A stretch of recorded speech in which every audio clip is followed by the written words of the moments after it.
সালামু আলাইকুম। কেমন আছি সবাই? আশা করি সবাই ভালো এবং সুস্থ আছি। আজকে একাডেমিক টু অ্যাডমিশন সিরিজের নতুন একটা টপিক সালোক সংশ্লেষণ নিয়ে তোমাদের সাথে আছি। আমি আহমেদ আব্দুল্লাহ জামি, পড়াশোনা করছি বর্তমানে ঢাকা মেডিকেল কলেজ।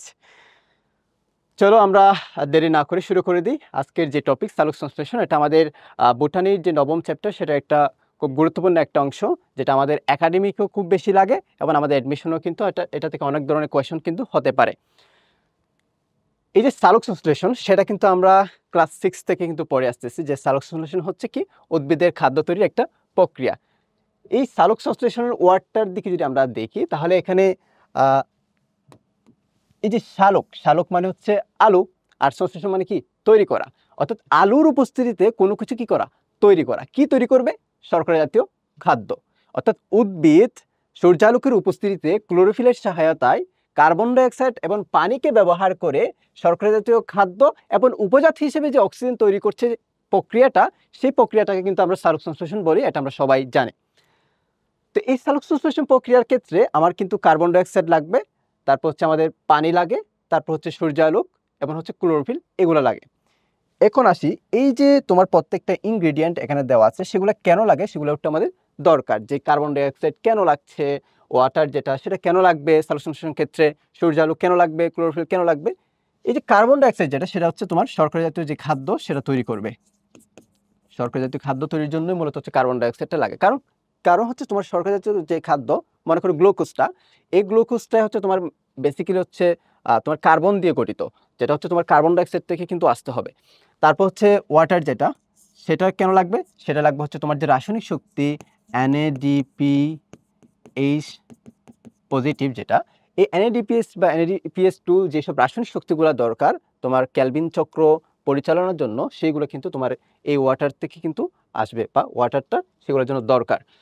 তারপর সূর্যালোকটা কেন লাগবে? সূর্যালোকটা লাগবে হচ্ছে শক্তির জন্য, শক্তির জন্য, ঠিক আছে। আর ক্লোরোফিল লাগবে হচ্ছে আমার এই যে সূর্যের আলো থেকে যে সূর্য আলোক আসবে, আলোক শক্তি আসবে, সেই আলোক শক্তিটাকে শোষণ করার জন্য কিন্তু আমার কিছু রঞ্জক পদার্থ দরকার, যার মধ্যে হচ্ছে এটা ক্লোরোফিল।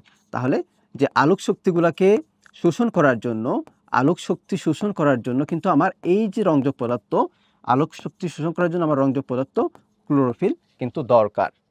তারপর এই যে আমার যে ইনগ্রেডিয়েন্ট, অর্থাৎ এইসব নিয়ে কিন্তু আমার সালোক সংশ্লেষণটা হচ্ছে, এবং সালোক সংশ্লেষণ হওয়ার পর আমার কি কি তৈরি হবে, কি কি তৈরি হবে বা উৎপাদ হিসেবে আমরা কি কি পাবো, সেটা একটু দেখি। চলো, উৎপাদ হিসেবে আমরা পাবো আমাদের প্রথম যে উদ্দেশ্য, এই সালোক সংশ্লেষণ প্রক্রিয়ার প্রথম যে উদ্দেশ্য, সেটা হচ্ছে আমাদের কি শর্করা জাতীয় খাদ্য তৈরি করা, অর্থাৎ শর্করা জাতীয় খাদ্য তৈরি করা, অর্থাৎ এটা হচ্ছে আমাদের প্রাথমিক উৎপাদ। তারপর উপজাত হিসেবে আমরা পাবো হচ্ছে অক্সিজেন এবং কিছু পরিমাণ হচ্ছে পানি, ঠিক আছে। এটা হচ্ছে আমাদের সালোক সংশ্লেষণের একটা সামারি যেটা বলা হয় সেটা। এবার আসি আমরা আস্তে আস্তে ডিটেলসে ঢুকে যাই। এই যে আমরা এতক্ষণ যা পড়লাম, সেটা আমরা এই বিক্রিয়ার মাধ্যমে প্রকাশ করি এক বাক্যে বা এক লাইনে। এখানে দেখা যায় হচ্ছে 6 মোলের একটা কার্বন ডাইঅক্সাইড, 12 মোলের হচ্ছে একটা ওয়াটার, গ্লুকোজ তৈরি করছে, তারপর হচ্ছে অক্সিজেন উপজাত হিসেবে তৈরি করছে এবং কিছু ওয়াটার। এইখানে তুমি যদি দেখো, আমার যে অক্সিজেন যেটা, এই যে অক্সিজেন কোয়েশ্চেন করা হয় এমসিকিউতে, যে অক্সিজেনটা আসলে সেটা কি তোমার কার্বন ডাইঅক্সাইডের যে অক্সিজেন সেখান থেকে আসে, নাকি আমার পানির যে অক্সিজেন সেখান থেকে আসে। এটা আসলে হচ্ছে আমাদের যে পানির যে অক্সিজেন সেখান থেকে কিন্তু আসে। বিজ্ঞানী হিল এই একটা তার এক্সপেরিমেন্টের মাধ্যমে কিন্তু এই জিনিসগুলো সে প্রমাণ করেছে। তাহলে আমাদের অবশ্যই মনে রাখতে হবে যে আমাদের এইখানে যে ওয়াটারটা রয়েছে, সেখান থেকে কিন্তু আমার অক্সিজেনটা, মুক্ত যে অক্সিজেনটা উপজাত হিসেবে তৈরি হচ্ছে, সেটা কিন্তু এই পানি থেকে কিন্তু আসে। তো ভুল করা যাবে না যে এখানে যে অক্সিজেন বা O2 দেখছি, সেজন্য এখান থেকে আমার অক্সিজেনটা আসবে, এরকম ভুল করা যাবে না। এটা একটু খুবই মাথায় রাখতে হবে। তারপর আরেকটা কোয়েশ্চেন হচ্ছে, বা আরেকটা তোমাদের মনে প্রশ্ন থাকতে পারে, যে আমরা জানি যে সালোক সংশ্লেষণ যে তোমার হচ্ছে বিক্রিয়াটা, সেটা একটা কি বিক্রিয়া? সেটা একটা জারণ বিজারণ বিক্রিয়া। সেটা একটা কিন্তু জারণ বিজারণ বিক্রিয়া। আমরা সবাই জানি এটা একটা জারণ বিজারণ বিক্রিয়া। কিন্তু এই যে জারণ বিজারণ বিক্রিয়া, সেটা কিভাবে? আমরা যদি দেখি, এই যে কার্বন ডাইঅক্সাইডের এইখানে তোমার হচ্ছে কার্বনের যে তোমার জারণ সংখ্যা, সেটা কিন্তু +4। আবার তুমি গ্লুকোজের ক্ষেত্রে দেখবা, এখানে যে তোমার হচ্ছে জারণ সংখ্যা C এর কার্বনের, সেটা হচ্ছে তোমার কত? 0। আবার তুমি ওয়াটারের ক্ষেত্রে অক্সিজেনের জারণ সংখ্যা যদি তুমি দেখো তাহলে এখানে ভাব হচ্ছে -2 আর এখানে হচ্ছে +1। ওকে, হিসাব করলে কিন্তু আমাদের আলটিমেটলি জারণ সংখ্যাটা চলে আসে। তো -2 আর এই ক্ষেত্রে তোমার যে জারণ সংখ্যা অক্সিজেন সেটা কিন্তু কত? 0। এবার খেয়াল করো, আশা করি তোমরা জারণ বিজারণ জিনিসগুলো খুব ভালোভাবে জানো, কেমিস্ট্রির মাধ্যমে তুমি সেগুলো পড়েছো। আমরা জাস্ট হচ্ছে একটু ওভারভিউ করবো আর কি। এই যে অক্সিজেনের জারণ সংখ্যা কিন্তু এখানে কমে যাচ্ছে, এখানে বেড়ে যাচ্ছে। এখানে জারণ সংখ্যা হচ্ছে -2, এখানে হচ্ছে 0। অর্থাৎ এখানে কি হচ্ছে, আমার আলটিমেটলি আমার জারণ বিক্রিয়া হচ্ছে। এখানে হচ্ছে জারণ বিক্রিয়া হচ্ছে, যেহেতু জারণ সংখ্যা বৃদ্ধি পাচ্ছে। আবার এই ক্ষেত্রে দেখো, এই ক্ষেত্রে হচ্ছে তোমার এখানে ছিল কার্বনের যে জারণ সংখ্যা সেটা হচ্ছে +4 আর এখানে হচ্ছে 0। অর্থাৎ এইখানে তোমার জারণ সংখ্যাটা কিন্তু কমে যাচ্ছে, অর্থাৎ এখানে কি হচ্ছে, বিজারণ হচ্ছে। এইভাবে তুমি এই জিনিসটা তুমি ব্যাখ্যা করতে পারো। অর্থাৎ আমরা বুঝলাম একটা সালোক সংশ্লেষণের যে সমীকরণটা, যে বিক্রিয়াটা, সেটা কিন্তু জারণ বিজারণ বিক্রিয়া। একইভাবে তুমি শ্বসনের যে বিক্রিয়াটা সেটাও তুমি দেখতে পারবা। এরপর আসি, এই যে সালোক সংশ্লেষণ, ফটোসিনথেসিস যে প্রক্রিয়াটা সেটা আসলে কোথায় ঘটে? প্রথম কথা হচ্ছে ফটোসিনথেসিস বা সালোক সংশ্লেষণ প্রক্রিয়াটা ঘটবে হচ্ছে তোমার উদ্ভিদের সবুজ অঙ্গে। সেটা তোমার কচি কাণ্ড হতে পারে, পাতা হতে পারে, আর অন্যান্য যে অঙ্গগুলো রয়েছে সেগুলো হতে পারে। তো সবুজ অঙ্গে বেসিক্যালি তোমার হচ্ছে এই সালোক সংশ্লেষণটাই হবে। বিশেষ করে কোথায়? সবুজ পাতায়। কেন সবুজ পাতায়? কারণ হচ্ছে তোমার পাতাটা অনেক চ্যাপ্টা হয়। অনেক চ্যাপ্টা হওয়ার কারণে অনেক বেশি কি করতে পারে? আলোক শক্তি শোষণ করতে পারে। আরেকটা কারণ আছে। তাহলে একটা পেলাম হচ্ছে পাতাটা অনেক চ্যাপ্টা হয়। পাতা অনেক চ্যাপ্টা হয়, সেজন্য সে অনেক বেশি আলোক শক্তি শোষণ করতে পারে, ফলে সালোক সংশ্লেষণের জন্য এটা অনেক বেশি সহায়ক। তারপর আরেকটা কারণ হচ্ছে এই পাতার মধ্যে অনেক অনেক বেশি কি থাকে? পত্ররন্ধ্র থাকে। পত্ররন্ধ্র থাকার সুবিধা কি? গ্যাসগুলো আদান প্রদান করতে পারবে। গ্যাসগুলো আদান প্রদান করতে পারবে এবং হচ্ছে তোমার এই গ্যাস আদান প্রদানের মাধ্যমে কিন্তু আমার সালোক সংশ্লেষণ প্রক্রিয়াটা কিন্তু ঘটবে। অর্থাৎ কার্বন ডাই অক্সাইড সে গ্রহণ করবে এবং যে উপজাত হিসেবে যে অক্সিজেনটা তৈরি হচ্ছে সেটা বের করে দিবে। যদি পত্ররন্ধ্র যদি খোলা না থাকে তাহলে এই জিনিসগুলো কিন্তু সম্ভব না। যেহেতু সবুজ পাতায় সবচেয়ে বেশি পত্ররন্ধ্র থাকে উদ্ভিদের অঙ্গে, অন্যান্য যে অঙ্গগুলো রয়েছে সেগুলোর চেয়ে, সেজন্য তোমার সবুজ পাতাকে তোমার সালোক সংশ্লেষণের প্রধান অঙ্গ হিসেবে বিবেচনা করা হয়। তারপরে সে হচ্ছে অঙ্গাণুর ক্ষেত্রে। অঙ্গাণুর ক্ষেত্রে আমরা জানি ক্লোরোপ্লাস্টে হচ্ছে তোমার কি হয়? সালোক সংশ্লেষণ হয়। এখন কথা হচ্ছে ফটোসিনথেসিসের যে স্থান অঙ্গাণুর মধ্যে সেটা কোনটা? সেটা হচ্ছে মেইনলি থাইলোকয়েড। আমার যে গ্রানাম রয়েছে না, গ্রানামের প্রতিটা অংশকে বলা হয় থাইলোকয়েড। এই যে এই দিকে যদি আমরা খেয়াল করি, বাম পাশের যে চিত্রটা, এখানে দেখো পাতাকে যদি আমরা সেকশন করি তাহলে দেখবা তোমার পাতার যে টিস্যুগুলা লেয়ারগুলা এবং হচ্ছে টিস্যুর লেয়ার সেগুলো খুব ভালোভাবে দেখা যাচ্ছে এবং প্রত্যেকটা পাতার প্রত্যেকটা কোষের ক্ষেত্রে বা মেসোফিল টিস্যুর যে কোষগুলা রয়েছে সেখানে কিন্তু অনেক অনেক বেশি পরিমাণ কি থাকে? ক্লোরোপ্লাস্ট থাকে এবং ক্লোরোপ্লাস্টগুলার যে থাইলোকয়েড রয়েছে আলটিমেটলি সেখানে কিন্তু আমার এই সালোক সংশ্লেষণটা কিন্তু হয়ে থাকে। এবার আসে হচ্ছে রঞ্জক পদার্থ। এই যে রঞ্জক পদার্থ বা পিগমেন্ট সেটা কেন দরকার? আমি আগেই বলেছি যে আমরা যে সালোক সংশ্লেষণের জন্য যে আলোক শক্তিটা ব্যবহার করছি, সেই আলোক শক্তিটাকে ক্যাচ করার জন্য, ধরার জন্য, ধারণ করার জন্য একজন কি লাগবে? রঞ্জক পদার্থ লাগবে। রঞ্জক পদার্থই হচ্ছে তোমার আলোক শক্তিটা কি করবে? ধরবে এবং সেটা তোমার সালোক সংশ্লেষণের মধ্যে কাজে লাগাবে। ঠিক আছে? তাহলে আমার রঞ্জক পদার্থগুলো লাগবে এবং এই যে রঞ্জক পদার্থ সেটাকে বিভিন্ন ভাগে ভাগ করা যায়। আমাদের টেক্সট বইয়ে যেভাবে বিভক্ত করা আছে বা ক্লাসিফাই করা আছে আমরা সেগুলো একটু জানবো। যেমন আমাদের রঞ্জক পদার্থ যেগুলো রয়েছে সেগুলোকে আমরা মোটা দাগে ৩ ভাগে ভাগ করতে পারি। একটা হচ্ছে ক্লোরোফিল, আরেকটা হচ্ছে ক্যারোটিনয়েড, আরেকটা হচ্ছে কি ফাইকোবিলিন। তো ক্লোরোফিল যেটা সেটাকে আবার ২ ভাগে ভাগ করা যায়। ক্লোরোফিলকে আবার ২ ভাগে ভাগ করা যায়।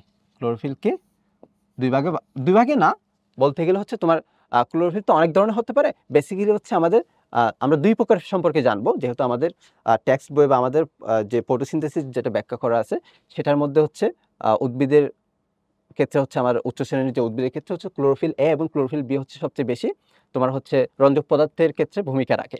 অন্যান্য যেগুলো রয়েছে ক্লোরোফিল সি সেগুলো হচ্ছে তোমার উচ্চ শ্রেণীর যে উদ্ভিদগুলো সেগুলোর ক্ষেত্রে তেমন গিয়া করে না। তাহলে এগুলো আমাদের জানার দরকার নেই। আমরা জানবো হচ্ছে ক্লোরোফিল এ আর ক্লোরোফিল বি। তারপর ক্যারোটিনের মধ্যেও অনেক ধরনের ক্লাসিফিকেশন আছে।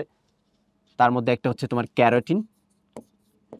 ক্যারোটিন, আরেকটা হচ্ছে কি? আরেকটা হচ্ছে আমাদের জেন্থোফিল।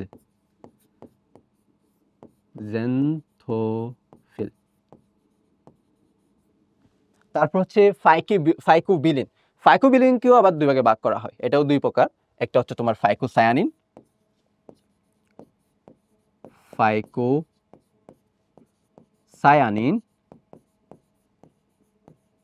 আরেকটা কি ফাইকো এরিথ্রিন।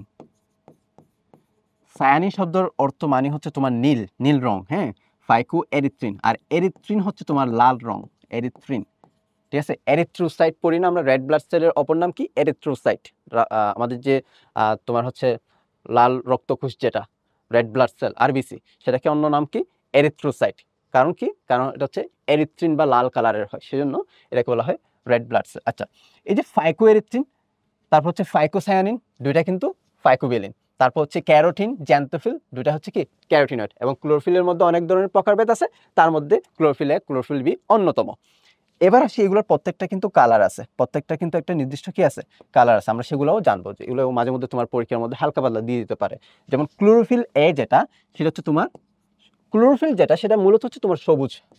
সেটা তো আমরা সবাই জানি যে ক্লোরোফিল যেটা, সেটা কি ধরনের, সবুজ রঙের। কিন্তু ক্লোরোফিল এ যেটা, সেটা হচ্ছে তোমার হলদে সবুজ রঙের, হলদে সবুজ রঙের। আর যেটা ক্লোরোফিল বি, সেটা হচ্ছে তোমার কি নীলাভ সবুজ রঙের, নীলাভ সবুজ রঙের,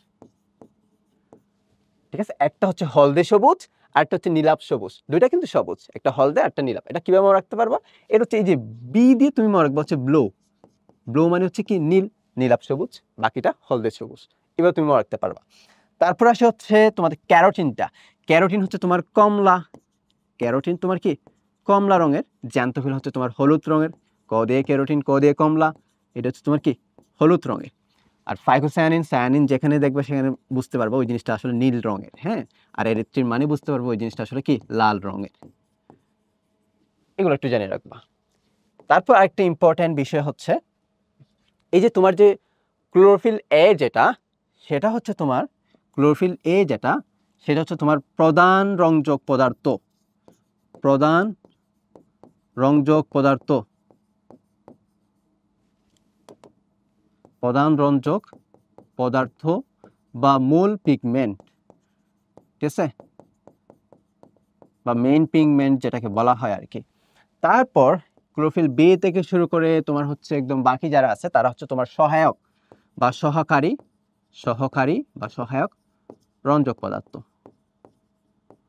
অ্যাক্সেসরি পিগমেন্ট যেটাকে বলা হয়, বা এটাকে অ্যান্টেনা পিগমেন্টও বলা হয়, অ্যান্টেনা পিগমেন্ট, অ্যান্টেনা পিগমেন্টও বলা হয়। অর্থাৎ এইখানে রঞ্জক পদার্থ অনেক রকম দেখলাম, তার মধ্যে সবচেয়ে বেশি গুরুত্বপূর্ণ বা প্রধান যেটাকে বলছি, মূল পিগমেন্ট যেটাকে বলছি, সেটা হচ্ছে আমাদের ক্লোরোফিল এ।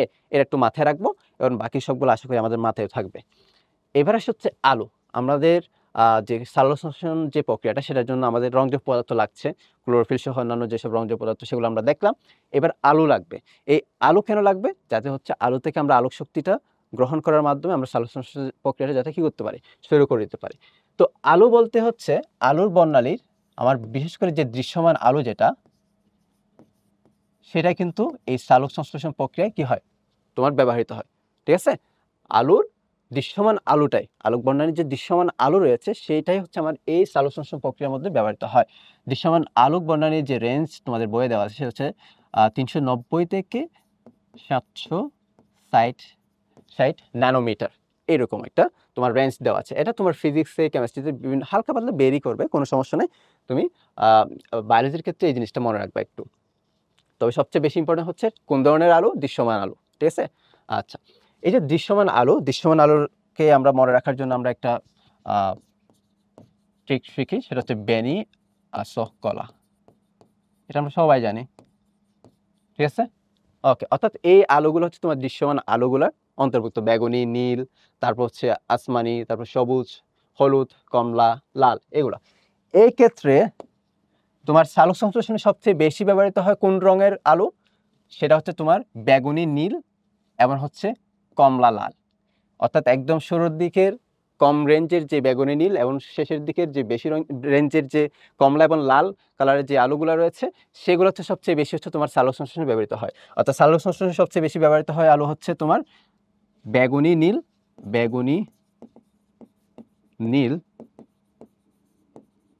আরটা হচ্ছে কমলা, লাল, শুরুর দিকের এবং শেষের দিকের আলুগুলো, যেটাকে আমরা মনে রাখতে পারি হচ্ছে বেনি কলা দিয়ে, বেনি কলা।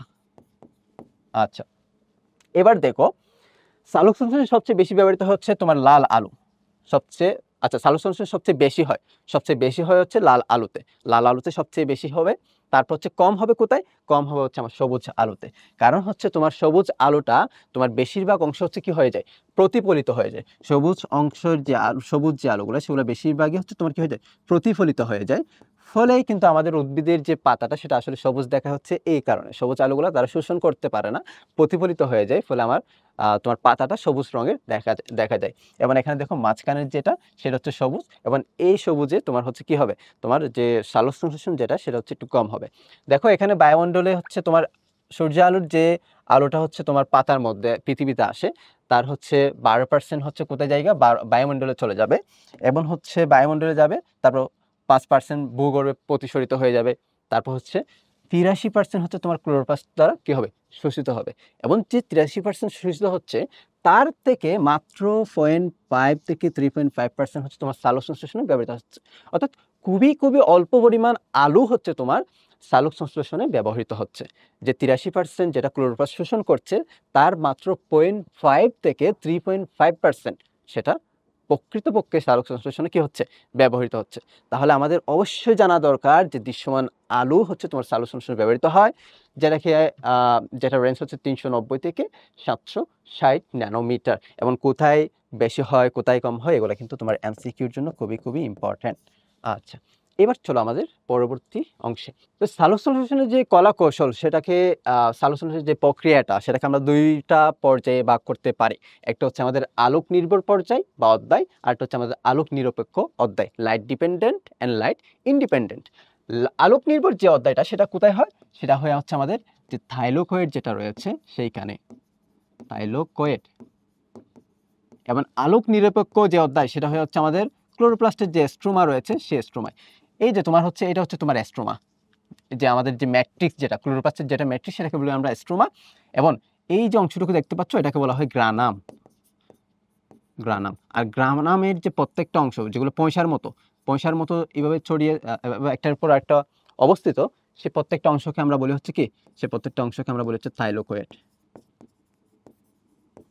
প্রত্যেকটা অংশকে আমরা বলি হচ্ছে এই থাইলোকয়েডের মধ্যে তোমার আলোক নির্ভর অধ্যায়টা কিন্তু হয়। ঠিক আছে? আচ্ছা, তাহলে আলোক নির্ভর অধ্যায়ের কাজ কি বা এটার উদ্দেশ্য কি? এটার উদ্দেশ্য হচ্ছে তোমার হচ্ছে রাসায়নিক যে শক্তিগুলো রয়েছে সেগুলো তৈরি করা, অর্থাৎ এটিপি, এনএডিপি, এইচ পজিটিভ, এইগুলো তৈরি করা। এই যে আলোক শক্তি থেকে এই রাসায়নিক শক্তিগুলো কেন তৈরি করছে? যাতে করে এই রাসায়নিক শক্তিগুলোকে ব্যবহার করে তোমার হচ্ছে স্ট্রোমাতে ক্যালভিন চক্রের মাধ্যমে তোমার কার্বন ডাইঅক্সাইড হতে কি তৈরি করতে পারে? গ্লুকোজ বা কার্বোহাইড্রেট তৈরি করতে পারে। আর স্ট্রোমার উদ্দেশ্য কি? স্ট্রোমাতে যে আলোক নিরপেক্ষ অধ্যায় সেটার উদ্দেশ্য কি? সেটার উদ্দেশ্য হচ্ছে তোমার কার্বন ডাইঅক্সাইডকে ব্যবহার করে তোমার গ্লুকোজ তৈরি করা। এবং এই তৈরি করার সময় যে শক্তিটা লাগবে, রাসায়নিক শক্তি, সেটা কিন্তু তোমার এই আলোক নির্ভর অধ্যায় থেকে আসবে। অর্থাৎ আলোক নির্ভর অধ্যায় না হলে কিন্তু আমার এই আলোক নিরপেক্ষ অধ্যায় হবে না। এবার চলো আমার ফটো সিস্টেম। এই যে তোমার যে আলোক নির্ভর যে পর্যায়, সে আলোক নির্ভর পর্যায়ের তোমার যে প্রক্রিয়াটা সেটা তোমার ফটো সিস্টেমের মধ্যে হয়। ফটো সিস্টেমগুলো হচ্ছে মেইনলি 2 প্রকার ফটো সিস্টেম রয়েছে। একটা হচ্ছে ফটো সিস্টেম 1 আর একটা হচ্ছে ফটো সিস্টেম 2। তো প্রত্যেকটা ফটো সিস্টেমের কিন্তু কিছু অংশ রয়েছে। যেমন একটা এর আলোক শোষণ অংশ থাকবে, লাইট হারভেস্টিং পার্ট, আরেকটা থাকবে হচ্ছে রিঅ্যাকশন সেন্টার বা বিক্রিয়া কেন্দ্র, আর হচ্ছে ইলেকট্রন ট্রান্সপোর্ট চেইন। আলোক শোষণ অংশে হচ্ছে বিভিন্ন ধরনের রংযোগ পদার্থ আছে।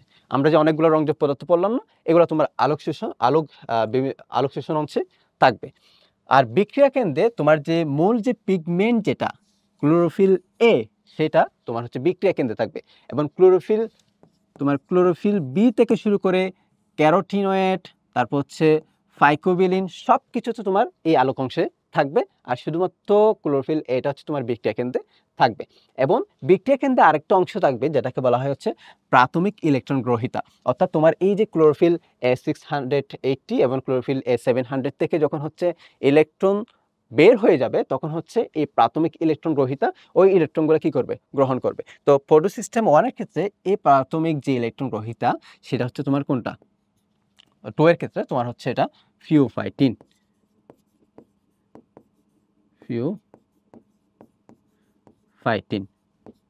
ফিওফাইটিন। ওকে? যেটা হচ্ছে একটা তোমার রূপান্তরিত রূপান্তরিত ক্লোরোফিল এ। ঠিক আছে, ওকে। এবার আসি হচ্ছে আমাদের ইলেকট্রন ট্রান্সপোর্ট চেইনের অনেক ধরনের কি থাকবে, প্রোটিন থাকবে, লিপিড থাকবে, অনেক ধরনের তোমার রাসায়নিক থাকবে। যেমন হচ্ছে তোমার প্লাস্টোকুইনিন থাকবে। প্লাস্টোকুইনিনটা কি? প্লাস্টোকুইনিনটা হচ্ছে আমাদের একটা চলনশীল লিপিড, চলনশীল লিপিড, অর্থাৎ সে তার যে মেমব্রেনটা রয়েছে, থাইলাকয়েডের যে মেমব্রেনটা রয়েছে সেটার মধ্যে চলতে পারবে, সেটার মধ্যে মুভমেন্ট করতে পারবে, চলনশীল লিপিড। কুইনল মানে হচ্ছে আমাদের লিপিড, কুইনল এক ধরনের লিপিড জাতীয় পদার্থ, লিপিড। আর হচ্ছে সাইটোক্রোম, সাইটোক্রোম হচ্ছে এক ধরনের তোমার হচ্ছে প্রোটিন, প্রোটিন যেখানে কি থাকবে, হিম গ্রুপ থাকবে। কি গ্রুপ? হিম গ্রুপ। হিম গ্রুপ কোথায় থাকে? আর আমাদের যে হিমোগ্লোবিন রয়েছে সেখানে কিন্তু হিম গ্রুপ থাকে। হিম গ্রুপ, হিম গ্রুপের সাথে কোন আয়ন থাকবে? অবশ্যই অবশ্যই আমার যে ফেরাস, আমার যে তোমার ফেরাম আয়ন, ফেরাস আয়ন, বা হচ্ছে তোমার বলতে গেলে হচ্ছে লৌহ যেটাকে বলা হয় Fe, সেই মলটা কিন্তু তোমার এই সাইটোক্রোমে থাকবে। এবং প্লাস্টোসায়ানিন, প্লাস্টোসায়ানিন হচ্ছে তোমার কি চলনশীল লিপিড? না, এটা চলনশীল হবে প্রোটিন। প্লাস্টোসায়ানিন কিন্তু চলনশীল প্রোটিন, কিন্তু প্লাস্টোকুইনিন হচ্ছে চলনশীল লিপিড। অনেক সময় এমসিকিউতে তোমার কনফিউজ করার জন্য এই জিনিসগুলো নিয়ে কি করবে, একটু এদিক সেদিক করবে, যে তুমি আসলে কোনো ক্লিয়ার ধারণা রাখো। তাহলে এই ক্ষেত্রে মনে রাখতে হবে প্লাস্টোসায়ানিন হচ্ছে আমার প্রোটিন, প্লাস্টোকুইনিন হচ্ছে আমার লিপিড। তারপর হচ্ছে ফেরিডক্সিন। ফেরিডক্সিন হচ্ছে তোমার এক ধরনের ফেরাস সালফার প্রোটিন। আর এনএডিপি রিডাক্টেজ, যেটা এনএডিপি রিডাক্টেজ সেটা একটা প্ল্যাবো প্রোটিন, প্ল্যাবো প্রোটিন। প্ল্যাবো প্রোটিন কেন বলছি? কারণ তার সাথে প্ল্যাবো প্রোটিনের সাথে আমার হচ্ছে এফএডি যুক্ত থাকবে, এফএডি যুক্ত থাকবে, অর্থাৎ প্ল্যাবিন, প্ল্যাবোপ্রোটিন অ্যাডিনিন ডাই নিউক্লিওটাইড, এফএডি এটা যুক্ত থাকবে প্ল্যাবো, তোমার হচ্ছে এনএডিপি রিডাক্টেজের সাথে। যেহেতু এফএডি যুক্ত থাকে সেই জন্য এটাকে আমরা বলেছি প্ল্যাবো প্রোটিন, যেটা হচ্ছে ইলেকট্রন গ্রহণ এবং বিতরণ করবে। তাহলে এইগুলো হচ্ছে আমার ফটো সিস্টেমের বিভিন্ন অংশ, অর্থাৎ একটা ফটো সিস্টেমের ক্ষেত্রে আমার এই অংশগুলো থাকবে। এবার আমরা চিত্রটা দেখি যে ফটো সিস্টেমের কি কি আছে। এই যে আমরা যে তোমার হচ্ছে একটা ফটো সিস্টেমের ক্ষেত্রে প্রথমে কি পড়েছিলাম, এখানে হচ্ছে একটা কি থাকবে, আলোক শোষণ অংশ থাকবে বা লাইট হারভেস্টিং একটা পার্ট থাকবে। এইটা হচ্ছে তোমার যে তোমার সাদা কালারের যে অংশটুকু এখানে দেখতে পাচ্ছ, তোমার এটা হচ্ছে তোমার কি লাইট হারভেস্টিং অংশ, যেখানে অনেক ধরনের রংযোগ পদার্থ রয়েছে। সেখানে ক্লোরোফিল বি আছে, তোমার হচ্ছে জ্যান্থোফিল আছে, ক্যারোটিনয়েড আছে, ফাইকোসায়ানিন, ফাইকোবিলিন সবকিছুই থাকবে। তারপর হচ্ছে তোমার আরেকটা কি ছিল, এটা হচ্ছে তোমার বিক্রিয়া কেন্দ্র, মধ্যখানে যে গোল্লা ডিমের মতো যেটা অংশ সেটা হচ্ছে তোমার কি বিক্রিয়া কেন্দ্র, যেখানে হচ্ছে তোমার হচ্ছে মেইন যে ক্লোরোফিল, মেইন যে পিগমেন্ট যেটা ক্লোরোফিল এ, ক্লোরোফিল এ এখানে থাকবে। ফটোসিস্টেম 2 এর ক্ষেত্রে তোমার P680 ক্লোরোফিল এ থাকবে এবং ফটোসিস্টেম 1 এর ক্ষেত্রে P700 নামক ক্লোরোফিল এ থাকবে। ঠিক আছে, ওকে। তাহলে ফটোসিস্টেম 2 এর ক্ষেত্রে কোনটা থাকবে, ফটোসিস্টেম 1 এর ক্ষেত্রে কোনটা থাকবে সেটা আমাদের মাথায় রাখতে হবে। এবং হচ্ছে এই যে প্লাস্টোকুইনিন, সাইটোক্রোম, প্লাস্টোসায়ানিন, তারপর হচ্ছে ফেরিডক্সিন, এনএডিপি রিডাক্টেজ, এগুলো হচ্ছে তোমার কি ইলেকট্রন ট্রান্সপোর্ট চেইনের অংশ। এবার চলো আমাদের যে ফটো সিস্টেমগুলো আলোক নির্ভর পর্যায়ে কিভাবে হচ্ছে তোমার যে আমাদের যে রাসায়নিক শক্তি এটিপি এবং NADPS2 এগুলো কিভাবে তৈরি করছে। তো প্রথম কথা হচ্ছে এটা, এই যে চিত্র যেটা দেখতে পাচ্ছি সেটা আমাদের কি, সেটা হচ্ছে আমাদের থাইলাকয়েড মেমব্রেন, থাইলাকয়েড মেমব্রেন। অর্থাৎ আমরা যদি একটা চিত্র আঁকি ছোট করে, মনে করো এইটা, এটা হচ্ছে আমাদের ক্লোরোপ্লাস্ট। তো ক্লোরোপ্লাস্টের মধ্যে তোমার কি থাকবে, গ্রানাম থাকবে, অর্থাৎ থাইলাকয়েডগুলো থাকবে। তো আমরা থাইলাকয়েডের যদি দেখি, মনে করো হচ্ছে এটা একটা থাইলাকয়েড, হ্যাঁ, এই থাইলাকয়েডের একটা অংশ হচ্ছে আমরা এই যে এতটুকু অংশ হচ্ছে আমরা এখানে দেখতে পাচ্ছি। ঠিক আছে, থাইলাকয়েডের একটা মেমব্রেন, মেমব্রেনের একটা অংশ আমরা এখানে দেখতে পাচ্ছি। তো কি হবে যখন হচ্ছে আমার সূর্যালোক থেকে তোমার হচ্ছে সূর্যের আলো, সূর্যের আলোক শক্তি যখন হচ্ছে তোমার এই যে পিগমেন্টগুলোতে পড়বে, পিগমেন্টগুলোতে পড়বে, তখন হচ্ছে পিগমেন্টের তোমার রঞ্জক পদার্থের যে ইলেকট্রনগুলো রয়েছে, ক্লোরোফিলের যে ইলেকট্রনগুলো রয়েছে, সেগুলা কি হবে, সেগুলা তাদের যে শক্তিগুলো শোষণ করবে। এই যে শক্তি দিচ্ছে না, শক্তিটা কি করবে, শোষণ করবে। এবং ইলেকট্রনগুলো শক্তি শোষণ করার পর তারা উত্তেজিত হয়ে উচ্চ বলয়ে চলে আসবে, উচ্চ বলয়ে চলে আসবে। মানে হচ্ছে তোমার মনে করো এটা হচ্ছে তোমার একটা রঞ্জক পদার্থের হচ্ছে অরবিটে আঁকলাম আর কি। মনে করো ইলেকট্রন এখানে আছে, যখনই হচ্ছে শক্তি শোষণ করবে ইলেকট্রনটা কি এই তার উপরের যে অরবিট রয়েছে সেখানে চলে যাবে, অর্থাৎ এক্সাইটেড স্টেটে চলে যাবে বা হাই এনার্জি লেভেলে চলে আসবে। এই জিনিসটা আমরা কেমিস্ট্রির মাধ্যমে খুব ভালো জানি। তো যখন চলে আসবে তখন সে কি করবে, সে যে এনার্জিটা শোষণ করলো সে ওই এনার্জিটা অন্য কোনো রঞ্জক পদার্থকে ট্রান্সফার করে দিবে এবং ইলেকট্রনটা আবার তার সেম বলয়ে চলে আসবে, এবং অথবা হচ্ছে তোমার ইলেকট্রনটা হচ্ছে একদম বের হয়ে আসবে, ইলেকট্রনটা কি আসবে একদম বের হয়ে আসবে ওই তোমার রঞ্জক পদার্থ থেকে। অর্থাৎ যখনই আলোক শোষণ হয় তখন তোমার এখানে দুই ধরনের তোমার ফলাফল হইতে পারে। একটা হচ্ছে তারা পর্যায়ক্রমে ওই আলোক শক্তিটাকে ইলেকট্রন একটা বলয় থেকে আরেকটা বলয়ে ওঠানামা করার মাধ্যমে ওই আলোক শক্তিটাকে পরবর্তী রঞ্জক পদার্থগুলোতে ট্রান্সফার করবে, অথবা তোমার হচ্ছে একদম হচ্ছে ওই তোমার পিগমেন্ট থেকে ইলেকট্রনগুলো বের হয়ে চলে আসবে। এই যে দেখো যখন হচ্ছে তোমার আলোক শক্তি এখানে আসলো, আলোক শক্তি যখনই আসলো এখানে, তখন তোমার এইখানের যে ইলেকট্রনটা সেটা উচ্চ বলয়ে চলে আসবে। উচ্চ বলয়ে চলে আসার পর সেটা অনেকক্ষণ থাকতে পারবে না উচ্চ বলয়ে। পরবর্তীতে সে তার যে আলো শক্তি গ্রহণ করলো সেই শক্তিটা তার পাশের যে রঞ্জক পদার্থ তাকে ট্রান্সফার করে দিবে।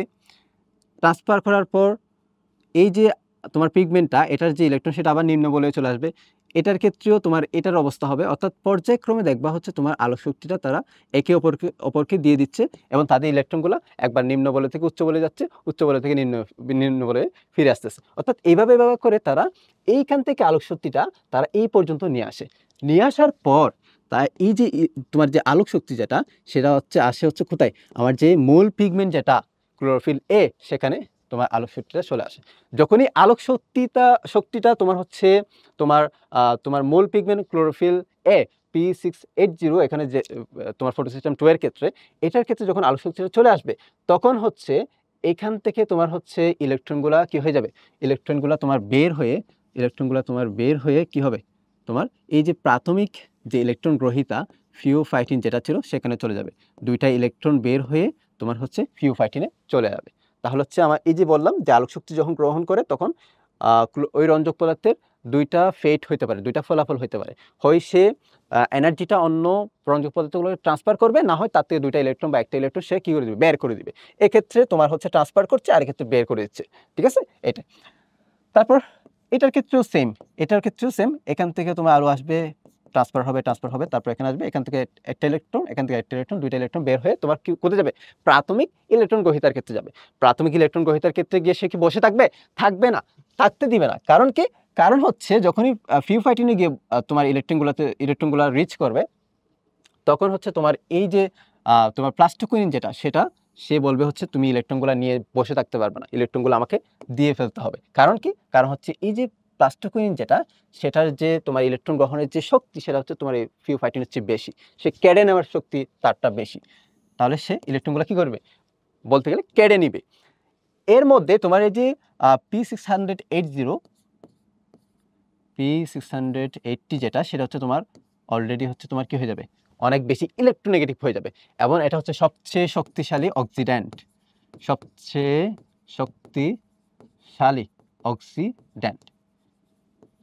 কেন, কারণ সে অনেক বেশি ইলেকট্রোনেগেটিভ হয়ে যায় এবং সে তার আশেপাশে ইলেকট্রন খোঁজা শুরু করে, কারণ সে অলরেডি দুইটা ইলেকট্রন হারিয়ে ফেলেছে।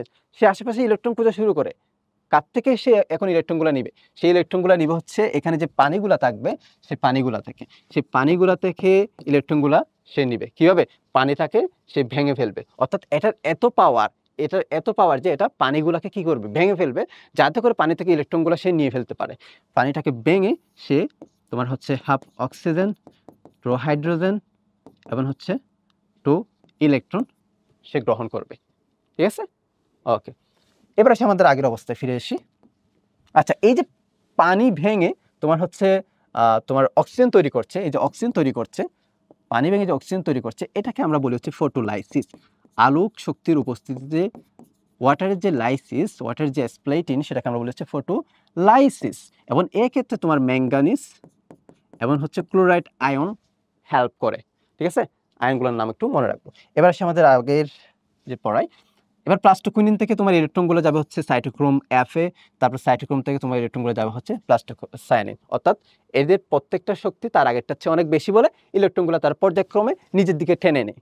এবং প্লাস্টোসায়ানিনে যখন হচ্ছে তোমার ইলেকট্রনটা আসবে তখন ইলেকট্রনটা কোথায় ট্রান্সফার হবে, তখন ইলেকট্রনটা ট্রান্সফার হবে হচ্ছে তোমার কোথায়, তোমার এই যে তোমার ক্লোরোফিল এ P700 এই ক্লোরোফিল এর ক্ষেত্রে তোমার এই ইলেকট্রনটা ট্রান্সফার হবে।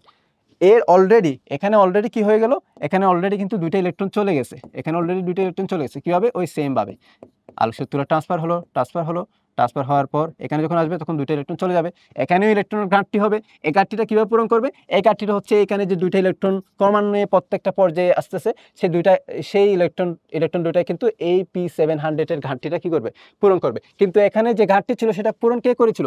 এখানে ঘাটতিটা পূরণ করেছিল হচ্ছে কিন্তু ওয়াটার। আচ্ছা, আরেকটা কথা হচ্ছে, যখন হচ্ছে তোমার এই যে প্লাস্টোকুইনিন যখন হচ্ছে ইলেকট্রনগুলো গ্রহণ করে, তখন কিন্তু সেই প্লাস্টোকুইনিন তোমার হচ্ছে দুইটা হাইড্রোজেন আয়ন বা দুইটা বা চারটা হাইড্রোজেন আয়ন হচ্ছে তোমার হচ্ছে ভিতরের দিকে প্রবেশ করে দিবে। ঠিক আছে? আচ্ছা, এটা সংক্ষিপ্তভাবে না লিখে আমার জাস্ট হচ্ছে তোমার জাস্ট হাইড্রোজেন আয়ন, হ্যাঁ, হাইড্রোজেন আয়ন হচ্ছে কি করবে? তোমার তোমার যে ভিতরের যে মেমব্রেনটা, ইনার মেমব্রেনে তোমার কি করবে? ইনার মেমব্রেনে থাইলোক্লোরিড ভিতরের দিকে প্রবেশ করাই দিবে। হাইড্রোজেনটা থাইলোক্লোরিড ভিতরের দিকে প্রবেশ করবে। অর্থাৎ পিকিউটা মেইনলি হচ্ছে তোমার হাইড্রোজেন গ্রহণ করে পিকিউ S2 তে পরিণত হয়। যখনই ইলেকট্রনটা ছেড়ে দেয় তখন হাইড্রোজেনটাও সে কি হয়ে যায়? মুক্ত হয়ে যায়। অর্থাৎ হাইড্রোজেনটা ভিতরের দিকে ঢুকে যায় আর ইলেকট্রনটা ট্রান্সফার হয়ে যায় পর্যায়ক্রমে। তারপর আসি, এখান থেকে একটা প্রাথমিক গ্রহিতা থাকবে, সে গ্রহণ করবে। গ্রহণ করার পর ইলেকট্রনটা আমার যাবে হচ্ছে কোথায়? ইলেকট্রনটা আমার যাবে হচ্ছে তোমার ফেরিডক্সিনে। ফেরিডক্সিনে ইলেকট্রন যাওয়ার পর ইলেকট্রনটা ফেরিডক্সিন থেকে যাবে হচ্ছে NADP রিডাকটেসে, এবং ইলেকট্রনটা যখন NADP রিডাকটেসে যাবে তখন এইখানে যে NADP থাকবে সেটা তোমার হচ্ছে NADPH2 তে কি হয়ে যাবে? পরিণত হয়ে যাবে। NADPH2 তে কি হবে? পরিণত হবে। অর্থাৎ আমার NADPH2 তৈরি করবে। NADP রিডাকটেস আমার ইলেকট্রন গ্রহণ করবে এবং হাইড্রোজেন আয়ন গ্রহণ করবে। এই যে হাইড্রোজেন আয়ন গ্রহণ করবে এবং দুইটা ইলেকট্রন গ্রহণ করবে, করার পর NADP থেকে NADPH2 তৈরি করবে। এই হচ্ছে আমার কি? আলোক নির্ভর পর্যায়। এখানে আরেকটা জিনিস বাকি থেকে গিয়েছে, সেটা হচ্ছে কি, আমার এখানে যে হাইড্রোজেনগুলো ছিল, এই হাইড্রোজেন আয়ন, এখানে হাইড্রোজেন আয়ন আছে। দেখা যায় কি, আমার থাইলোক্লোরিড মেমব্রেনের ভিতর দিকে, এই যে ভিতরের দিকে আমার হাইড্রোজেন আয়নের যে কনসেন্ট্রেশন, যে ঘনত্ব সেটা অনেক বেশি বেড়ে যায়। কিসের সাপেক্ষে? বাইরে থাইলোক্লোরিড অর্থাৎ এস্ট্রোমা।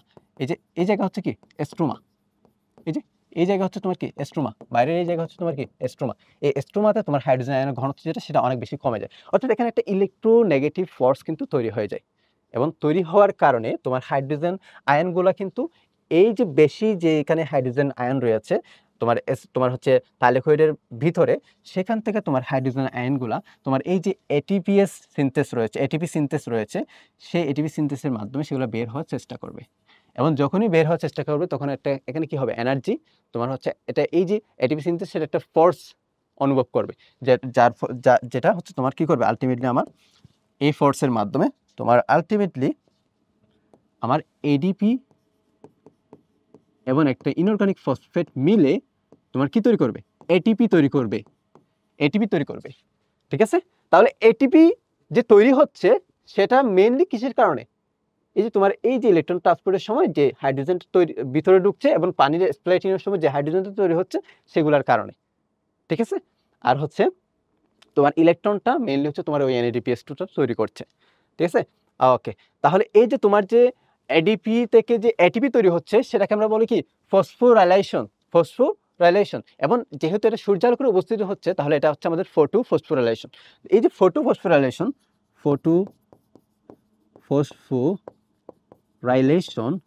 এটা কিন্তু তোমার হচ্ছে কি? দুই ধরনের। একটা হচ্ছে চক্রীয় আর একটা হচ্ছে অচক্রীয়। এই যে আমরা যেটা দেখলাম সেটা হচ্ছে তোমার কি? অচক্রীয়। এবং এখানে আরেকটা জিনিস খেয়াল করো, এই যে তুমি দেখো এখানে কিন্তু এক ধরনের এরকম একটা স্ট্রাকচার তৈরি হয়েছে। এই যে এখান থেকে এখানে, তারপর এখানে একটা জেটের মতো একটা তোমার হচ্ছে একটা স্ট্রাকচার তৈরি হয়েছে জেটের মতো। ঠিক আছে? এটাকে অনেক সময় জেট স্কিমা বলা হয়। এই কারণে জেটের মতো, যেহেতু একটা তোমার রেডক্স পোটেনশিয়াল অনুসারে একটা জেটের মতো যেহেতু স্ট্রাকচার তৈরি হচ্ছে, সেজন্য এটাকে অনেক সময় জেট স্কিমও বলা হয়। তাহলে এটা যদি অচক্রীয় হয়, তাহলে চক্রীয়টা কোনটা? চক্রীয়টার ক্ষেত্রে তোমার কি হবে? এই যে প্লাস্টোকুইনিন আছে না? প্লাস্টোকুইনিন থেকে এবং হচ্ছে প্লাস্টোকুইনিন, তারপর হচ্ছে সাইটোক্রোম F, তারপর হচ্ছে তোমার কি? প্লাস্টোসায়ানিন, তারপর হচ্ছে তোমার পলিসিস্টেম 1, এবং সেখান থেকে আবার চক্র আকারে হচ্ছে তোমার ইলেকট্রনগুলো এভাবে চক্র আকারে, এইগুলোর মধ্যে কি হবে? তোমার চলাচল করতে থাকবে এবং শক্তি উৎপন্ন হবে। অর্থাৎ হচ্ছে তোমার এই ক্ষেত্রে তোমার কোনো ধরনের হচ্ছে তোমার এই যে এনএডিপি রিডাকটেজ বলি বা পরিসিস্টেম 1 বলি, এগুলা কিন্তু কি থাকবে না, তোমার রিলেটেড থাকবে না। অর্থাৎ অচক্রিয়র ক্ষেত্রে তোমার হচ্ছে কোন ফটোসিস্টেম থাকবে, শুধুমাত্র ফটোসিস্টেম 1। এই যে ফটোসিস্টেম 1 থাকবে, ফটোসিস্টেম 2 কিন্তু এখানে থাকবে না। আবার এখানে কোনো ধরনের ওয়াটারের কি হবে না, স্প্লাইট হবে না, কোনো স্প্লাইট লাগবে না ওয়াটারে। এবং কোনো ধরনের স্প্লাইট যদি না হয়, ওয়াটার যদি ভেঙে না যায়, তাহলে এখানে কোনো ধরনের অক্সিজেনও তৈরি হবে না। কিন্তু এইখানে হচ্ছে তোমার কি তৈরি হবে, তোমার হচ্ছে এটিপি তৈরি হবে। এটিপি তৈরি হবে কেন? কারণ হচ্ছে যখনই হচ্ছে তোমার পিকিউ যখন ইলেকট্রন পায়, তখন কিন্তু হাইড্রোজেন কি করে, ভিতরের দিকে পাম্প করে। অর্থাৎ তোমার হচ্ছে এই হাইড্রোজেন পাম্প করলে তোমার হচ্ছে ইলেকট্রোনেগেটিভ ফোর্স তৈরি হবে। আর ইলেকট্রোনেগেটিভ ফোর্স তৈরি হলে কেমিওস্মোসিস প্রক্রিয়ার মাধ্যমে এটিপি সিনথেস কি তৈরি করবে, এটিপি তৈরি করবে। অর্থাৎ তোমার এই এটা হচ্ছে তোমার চক্রীয় হবে। হ্যাঁ, আচ্ছা, এই চক্রীয় পর্যায়ে হচ্ছে তোমার কি হবে, চক্রীয় যে ফসফোরাইলেশন রয়েছে সেটার ক্ষেত্রে তোমার এটিপি তৈরি হবে, কিন্তু কোনো ধরনের NADPH2 তৈরি হবে না। NADPH2 তৈরি হবে না। অর্থাৎ আমার হচ্ছে এটা হচ্ছে ফটোসিস্টেম 1 এর সাথে তোমার রিলেটেড, এবং এখানে এটিপি তৈরি হচ্ছে, কিন্তু কোনো ধরনের ওয়াটার, অক্সিজেন, NADPH2 এর সাথে এটা কোনো ধরনের রিলেশন নাই। ঠিক আছে, এই জিনিসটা একটু মাথায় রাখবো।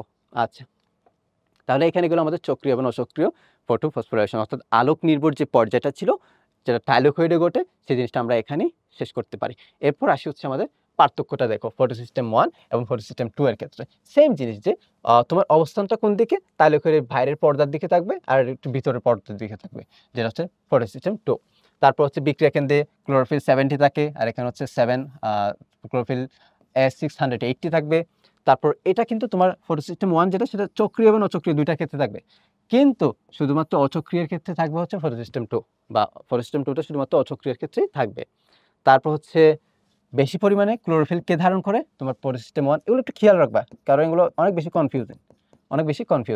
তারপর হচ্ছে তোমার NADP কোথায় বিজারিত হয়, তোমার হচ্ছে NADP বিজারণে তোমার ফটোসিস্টেম 1 কিন্তু ফটোসিস্টেম 1 কি করে, ইলেকট্রন প্রদান করে। এই যে NADP বিজারণের সময় তোমার ফটোসিস্টেম 1 কিন্তু এই যে ইলেকট্রনটা কিন্তু কি করছে, প্রোভাইড করছে। আর হচ্ছে তোমার ফটোসিস্টেম 2 কি করছে, NADP বিজারণে প্রোটিন প্রদান করে। ঠিক আছে, আচ্ছা, প্রোটন প্রদান করে, সরি। তারপর হচ্ছে ঘাটতি ইলেকট্রন, এই যে তোমার হচ্ছে ফটোসিস্টেম 1 এর যে ঘাটতি ইলেকট্রন, সেটা কিন্তু তোমার কোথা থেকে আসবে, ফটোসিস্টেম 2 থেকে আসবে। ফটোসিস্টেম 2 থেকে এসে পূরণ করে। আর ফটোসিস্টেম 2 এর যে ঘাটতি, সেটা পানি থেকে এসে পূরণ করবে। এই জিনিসগুলো একটু দেখবা, শেষ। এগুলো কিন্তু তোমার যে কোনো এমসিকিউ বলি, মেডিকেল অ্যাডমিশনের কোয়েশ্চেন বলি, তোমার হচ্ছে ডিইউ বা ভার্সিটির যে এমসিকিউ বলি, সবগুলাতে কিন্তু এই জিনিসগুলো খুবই খুবই ইম্পর্টেন্ট। এগুলো খুব প্রত্যেকটা তুমি বৈশিষ্ট্য খুব ভালোভাবে বুঝে এই তোমার হচ্ছে এই প্রসেস অনুসারে তারপর হচ্ছে তুমি খুব সুন্দর করে হচ্ছে আনসার করবা। ঠিক আছে, মুখস্থ করা যাবে না এগুলো। আলোক নিরপেক্ষ পর্যায়, এটা হচ্ছে 3 ধরনের হইতে পারে: ক্যালভিন চক্র, হ্যাসো-স্ল্যাক চক্র, ক্যাম্প প্রক্রিয়া। এটা বিভিন্ন ধরনের হচ্ছে কেন? কারণ প্রত্যেকটা উদ্ভিদ বা প্রত্যেকটা ইকোসিস্টেম সেম না। প্রত্যেকটা জায়গায় হচ্ছে তোমার সেম ধরনের উদ্ভিদ থাকে না, বা প্রত্যেকটা পরিবেশ প্রত্যেকটা উদ্ভিদের জন্য তোমার হচ্ছে উপযোগী না। তো ক্যালভিন চক্র যেটা, সেটা হচ্ছে মেইনলি হচ্ছে তোমার যে ধান, তারপর হচ্ছে আম, কাঁঠাল যে উদ্ভিদগুলো রয়েছে সেগুলোর ক্ষেত্রে হয়। অর্থাৎ তোমার হচ্ছে একটু ঠান্ডা জাতীয় বা তোমার হচ্ছে আমাদের মতো অঞ্চল যেগুলো রয়েছে। আর হচ্ছে হ্যাস ও স্ল্যাক চক্র, যেখানে হচ্ছে অনেক বেশি গরম, যেসব জায়গা অনেক বেশি গরম, ট্রপিক্যাল যেসব জায়গাগুলো রয়েছে, সেসব জায়গাগুলোতে হচ্ছে তোমার এই হ্যাস ও স্ল্যাক চক্রটা হয়ে থাকে, এবং এটাকে বলা হয় C4। ঠিক আছে, C4। হ্যাঁ, এবং এই যে হ্যাস ও স্ল্যাক চক্র, সেটা হচ্ছে তোমার হচ্ছে ভুট্টা, তারপর হচ্ছে তোমার হচ্ছে ইক্কু, এইসবের ক্ষেত্রে তোমার হচ্ছে এটা হয়। আর ক্যাম হচ্ছে ক্র্যাসুলোসিয়া নামক একটা গ্রুপ রয়েছে, ক্র্যাসুলোসিয়া, যে যার উদাহরণ হচ্ছে পাথরকুচি, তারপর হচ্ছে আনারস। এগুলোর ক্ষেত্রে তোমার এই যে তোমার ক্র্যাসুলোসিয়ান অ্যাসিড মেটাবলিজম যে প্রক্রিয়াটা, সেটা হয়। বিশেষ করে মরুভূমির উদ্ভিদগুলা, যেগুলো হচ্ছে তোমার দিনের বেলা তেমন বেশি পত্ররন্ধ্র খোলা রাখতে পারে না, তাদের ক্ষেত্রে এই প্রক্রিয়াটা হয়। আচ্ছা, ক্যালভিন চক্র যেটা ছিল, সেটা হচ্ছে তোমার একটা প্রক্রিয়া ছিল, ট্রেসার টেকনিক বা সন্ধানী পদ্ধতি বলা হয়। সন্ধানী পদ্ধতির মাধ্যমে কিন্তু এই ক্যালভিন চক্রটা আবিষ্কার করা হয়, এবং কোন উদ্ভিদে এটা এক্সপেরিমেন্ট করা হয়, ক্লোরেল্লা নামক একটা এককোষী শৈবালের ক্ষেত্রে, এবং এখানে হচ্ছে C14 নামক একটা কার্বন আইসোটোপ ইউজ করা হয়। এই জন্য একটু জানবা। আর হচ্ছে হ্যাস ও স্ল্যাক চক্র যেটা, সেটা হচ্ছে ইক্কুর মধ্যে কি করে, তোমার এক্সপেরিমেন্ট করে। এবার আসে হচ্ছে তোমার এই যে আমাদের লাইট ইন্ডিপেন্ডেন্ট যে ফেজটা, সেটার ক্ষেত্রে আমাদের একটা জিনিস সম্পর্কে আমাদের ক্লিয়ার ধারণা দরকার, সেটা হচ্ছে ক্র্যাঞ্চ অ্যানাটমি। ক্র্যাঞ্চ অ্যানাটমি বা ক্র্যাঞ্চ স্ট্রাকচার আসলে কি? এই যে দেখো এখানে দুইটা প্ল্যান্টের তোমার লিফের যে সেকশন রয়েছে, একটা হচ্ছে C3 প্ল্যান্ট আর একটা হচ্ছে C4 প্ল্যান্ট। C3 প্ল্যান্টের ক্ষেত্রে যদি দেখো, দেখো এখানে আমার হচ্ছে প্রত্যেকটা উদ্ভিদের প্ল্যান্টের ক্ষেত্রে বা পাতার ক্ষেত্রে, প্ল্যান্টের লিভের ক্ষেত্রে, পাতার ক্ষেত্রে তোমার এখানে কি আছে? ভাস্কুলার বান্ডেল আছে, অর্থাৎ পরিবহন টিস্যু আছে। ভাস্কুলার টিস্যু, পরিবহন টিস্যু যেটাকে বলা হয়, জাইলাম ফ্লুয়েম দিয়ে যেটা তৈরি হয়। এবং পরিবহন টিস্যুর চারপাশে আমার হচ্ছে বান্ডেল শীট তৈরি করবে, অর্থাৎ এই বান্ডেলের বাইরে একটা শীট তৈরি করবে একটা কিছু কোষ দিয়ে, যেটাকে বলা হয় বান্ডেল শীট সেল। অর্থাৎ এই যে বান্ডেল শীট সেলের মাধ্যমে এখানে একটা বান্ডেল শীট কি হচ্ছে? তৈরি হচ্ছে বান্ডেল শীট সেল, ঠিক আছে? এগুলো হচ্ছে বান্ডেল শীট সেল। এবং বাকি যেসব টিস্যু কোষগুলো দেখতে পাচ্ছ সবগুলো হচ্ছে আমার কি? ম্যাসোফিল সেল। সবগুলো আমার কি? ম্যাসোফিল সেল। তাহলে হচ্ছে একটা উদ্ভিদের পাতার ক্ষেত্রে তোমার হচ্ছে আইডিয়াল উদ্ভিদের পাতার ক্ষেত্রে তোমার হচ্ছে কিছু ম্যাসোফিল সেল থাকবে আর কিছু বান্ডেল শীট সেল থাকবে। বেশিরভাগ সেলগুলো হচ্ছে তোমার ম্যাসোফিল সেল, যেগুলাতে মেইনলি ফটোসিনথেসিসটা হয়। আর যেটা বান্ডেল শীট, সেটা হচ্ছে জাস্ট বান্ডেলের চারপাশে একটা শীটের মতো একটা তৈরি করে যে সেলগুলো, সেগুলোকে বলা হয় বান্ডেল শীট সেল। C3 প্ল্যান্টের ক্ষেত্রে তোমার এইভাবে হচ্ছে তোমার সেলগুলা অ্যারেঞ্জ থাকবে। কিন্তু C4 এর ক্ষেত্রে দেখো একটু ভিন্ন। এখানে তোমার এইগুলো হচ্ছে আমাদের কি? এইগুলো হচ্ছে আমার bundle, vascular bundle, vascular bundle বা ভাস্কুলার টিস্যু। তারপর ভাস্কুলার বান্ডেল বা ভাস্কুলার টিস্যুর চারপাশে কি থাকবে? আমার থাকবে হচ্ছে তোমার এই যে এগুলো হচ্ছে তোমার কি? এগুলো হচ্ছে তোমার bundle sheath cell, bundle sheath cell. এগুলো হচ্ছে তোমার কি? Bundle sheath cell. এই যে বান্ডেল শীট সেল। এবং বান্ডেল শীট সেলের চারপাশে দেখো, বান্ডেল শীট সেলের চারপাশে যদি খেয়াল করো তাহলে দেখবা এখানে মেসোফিল টিস্যুগুলা তোমার হচ্ছে কিসের মতো? মেসোফিল টিস্যুগুলা মালার মতো, একটা মালার মতো গোল আকারে মনে হচ্ছে বান্ডেল শীট সহ বান্ডেলটাকে কি করছে?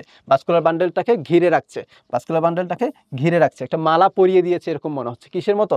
মালা পরিয়ে দিয়েছে এরকম মনে হচ্ছে, মালা বা তোমার রেত পরিয়ে দিচ্ছে এরকম মনে হচ্ছে। এই মালাকে তোমার হচ্ছে ক্রেঞ্চ বলা হয়, সম্ভবত গ্রিক ওয়ার্ড এটা সম্ভবত, ঠিক আছে? অর্থাৎ ক্রেঞ্চ শব্দের অর্থকে যদি আমরা বাংলায় যদি ভাঙি তাহলে এটাকে বলা হয় মালা, ঠিক আছে? এই যে ভাস্কুলার বান্ডেল এবং বান্ডেল শীটের চারপাশে ম্যাসোফিল টিস্যুগুলো যে একটা মালার মতো স্ট্রাকচার তৈরি করলো, সেটাকে আমরা বলছি হচ্ছে কি? তোমার ক্রেঞ্চ অ্যানাটমি, যেটা হচ্ছে তোমার C4 প্ল্যান্টের ক্ষেত্রে থাকবে। C3 প্ল্যান্টের ক্ষেত্রে দেখো ম্যাসোফিল টিস্যুগুলো কিন্তু তোমার লেয়ারে বিভিন্ন স্তরে কিন্তু তোমার হচ্ছে অ্যারেঞ্জ করা আছে, যেটা হচ্ছে ওইখানে গিয়ে মালার মতো একটা অ্যারেঞ্জমেন্ট তৈরি করবে, ওইটাকে আমরা বলছি হচ্ছে ক্র্যাঞ্চ অ্যানাটমি। এবার আসি ক্যালভিন চক্র, C3 সাইকেল যেটাকে বলা হয়। এটা হচ্ছে 4টা ধাপ, মেইনলি হচ্ছে প্রথম হচ্ছে কার্বন যোগ করবে, অর্থাৎ কার্বন ডাইঅক্সাইডটাকে তোমার সাইকেলের মধ্যে ঢুকাই দিবে, যেটা হচ্ছে কার্বক্সিলেশন। তারপর হচ্ছে ফসফোরাইলেশন, হাইড্রোজেন যোগ বা রিডাকশন। তারপর হচ্ছে আরবিও তোমার হচ্ছে রাইবোলুস বিসফসফেট, যেটা সেটা পুনঃউৎপাদন এবং হচ্ছে দ্রব্য উৎপাদন। ওকে, দেন এই যে ক্লোরেল্লা, যেটা হচ্ছে সন্ধানী পদ্ধতির মাধ্যমে তোমার এখানে ক্যালভিন চক্রটা আবিষ্কার করা হয়। ক্লোরেল্লা, ক্যালভিন মেলভিন এই চক্রটা আবিষ্কার করেছিল। ক্যালভিন সাইকেল, ক্যালভিন সাইকেলের ক্ষেত্রে এই ক্যালভিন সাইকেলের উদ্দেশ্যটা কি? এটার উদ্দেশ্য হচ্ছে আমার কার্বন ডাইঅক্সাইডকে ব্যবহার করে আমার কি তৈরি করা? গ্লুকোজ বা কার্বোহাইড্রেট তৈরি করা। এটাই তো আমরা জানি না? ওকে, এই যে কার্বন ডাইঅক্সাইডকে ব্যবহার করে আমার কি গ্লুকোজ তৈরি করবে। এই কার্বন ডাইঅক্সাইডকে অ্যাকসেপ্ট করার জন্য অবশ্যই আমার একটা কি থাকবে? একটা অবশ্যই একটা দ্রব্য থাকবে, একটা সাবস্টেন্স থাকবে। সেটা হচ্ছে কি আমার আমার হচ্ছে রাইবোলোস বিসফসফেট। রাইবোলোস বিসফসফেট হচ্ছে আমার এই কার্বন ডাইঅক্সাইডকে কি করবে? তোমার বাইরের এনভায়রনমেন্ট থেকে যখনই হচ্ছে কার্বন ডাইঅক্সাইডটা পত্ররন্ধ হয়ে তোমার মেসোফিল সেলের মধ্যে আসবে, তখন হচ্ছে এই রাইবোলোস বিসফসফেটটা কার্বন ডাইঅক্সাইডকে কি করবে? ক্যাচ করবে, ধরে ফেলবে।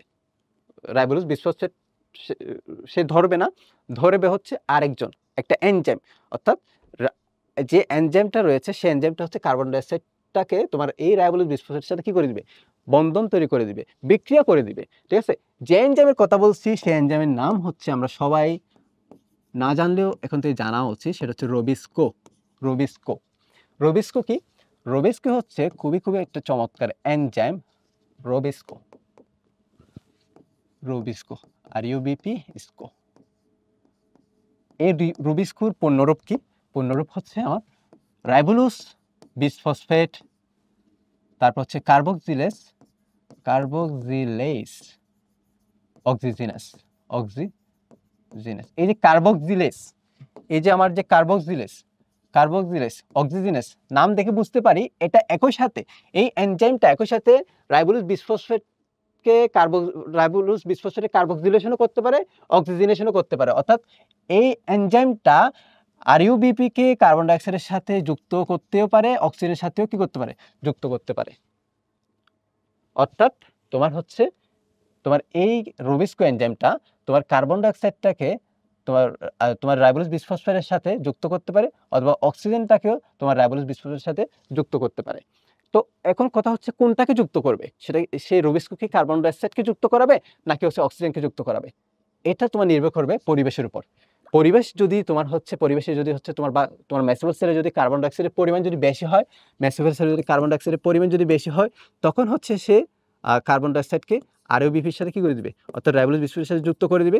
যদি অক্সিজেনের পরিমাণ যদি বেশি হয়, তখন হচ্ছে রুবিস্কো কি করবে, তখন রুবিস্কো কার্বন ডাই অক্সাইডকে যুক্ত করবে না, করবে কাকে, অক্সিজেনকে যুক্ত করে দিবে। যখন হচ্ছে তোমার হচ্ছে rubisco carbon die অক্সাইডকে ribose বিসফসফেটকে carbon die অক্সাইডে যুক্ত করে দিবে, তখন আমরা সেটাকে বলি হচ্ছে ক্যালভিন চক্র। যখন হচ্ছে অক্সিজেনকে যুক্ত করে দিবে, তখন আমরা সেটাকে বলবো হচ্ছে ফটো রেসপাইরেশন, অর্থাৎ আলোক শ্বসন যেটাকে বলা হয়। ঠিক আছে, কখন আলোক শ্বসন হবে আর কখন ক্যালভিন চক্র হবে, সেই জিনিসটা আমাদের এখান থেকে ক্লিয়ার করা উচিত। শেষ, ক্লিয়ার করলাম। এবার আসলো রুবিস্কো কি করলো, কার্বন ডাই অক্সাইডগুলোকে ধরে ধরে তোমার রাইবোজ বিসফসফেটের সাথে বাইন্ড করে দিল। রাইবোজ বিসফসফেটের সাথে বাইন্ড করার পর সেটা একটা অস্থায়ী একটা কিটো অ্যাসিড তৈরি করবে। একটা অস্থায়ী কি করবে, কিটো অ্যাসিড তৈরি করবে। কিটো অ্যাসিড 6 কার্বন বিশিষ্ট একটা কিটো অ্যাসিড তৈরি করবে, এবং কিটো অ্যাসিডটা খুব দ্রুত ভেঙে যাবে। কিভাবে ভাঙবে, এমনি ভাঙবে না, এখানে যখন একটা ওয়াটার এসে যখন বাইন্ড করবে, যখন হাইড্রোলাইসিস হবে, তখন হচ্ছে এটা ভেঙে কি তৈরি করবে, এটা ভেঙে তৈরি করবে হচ্ছে আমার হচ্ছে তোমার 3-ফসফোগ্লিসারিক অ্যাসিড তৈরি করবে। 3-ফসফোগ্লিসারিক অ্যাসিড তৈরি করবে, অর্থাৎ তোমার হচ্ছে ফসফোগ্লিসারিল বা গ্লিসারিন হচ্ছে আমার 3 কার্বনের, হ্যাঁ, তার সাথে একটা ফসফেট যুক্ত থাকবে, 3-ফসফোগ্লিসারিক অ্যাসিড। এই 3-ফসফোগ্লিসারিক অ্যাসিড এখন তোমার 1,3-বিস-ফসফোগ্লিসারিক অ্যাসিডে কনভার্ট হবে, 1,3-বিস-ফসফোগ্লিসারিক অ্যাসিডে কনভার্ট হবে। অর্থাৎ এখানে একটা ফসফেট বেড়ে যাচ্ছে। আগে ছিল শুধু 3 নম্বর কার্বন একটা ফসফেট, এখানে 1 নম্বর কার্বন একটা ফসফেট চলে আসবে। কিভাবে আসবে, এটা আসবে হচ্ছে তোমার এটিপির মাধ্যমে। এমনি তো আসবে না, আসবে হচ্ছে কে, এটিপির মাধ্যমে। এটিপি যখন এডিপিতে কনভার্ট হয়ে যাবে, তখন হচ্ছে একটা ফসফেট কাকে দিয়ে দিবে, তোমার 3পিজিকে যখন দিয়ে দিবে, তখন সেটা 1,3-বিস-ফসফোগ্লিসারিক অ্যাসিডে কনভার্ট হয়ে যাবে। তারপর এই যে দেখো, তোমার এটা হচ্ছে তোমার ফসফোরাইলেশন। আমরা যে এখানে পড়লাম না 4টা প্রক্রিয়া, ফসফেট যুগ, ফসফোরাইলেশন, এটা হচ্ছে তোমার ফসফোরাইলেশন। ঠিক আছে, তা এটা ছিল হচ্ছে তোমার কার্বক্সিলেশন, এটা হচ্ছে তোমার ফসফোরাইলেশন।